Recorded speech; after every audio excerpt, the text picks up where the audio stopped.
मुंबईतल्या प्रभादेवीच्या कस्टम पॉइंटच्या वतीने आयोजित सायकल शर्यतीत अलिबागच्या प्रांजल पाटीलने सर्वात जलद वेळ देऊन सलग तिसऱ्यांदा विजेतेपदाच्या सायकल मास्टर किताबावर आपलं नाव कोरलं।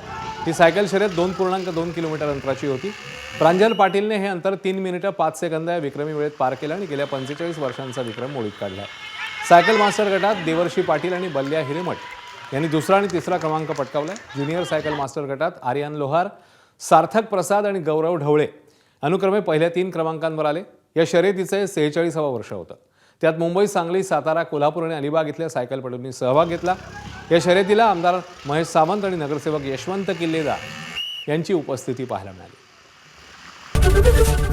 एबीपी माझा, उघडा डोळे बघा नीट।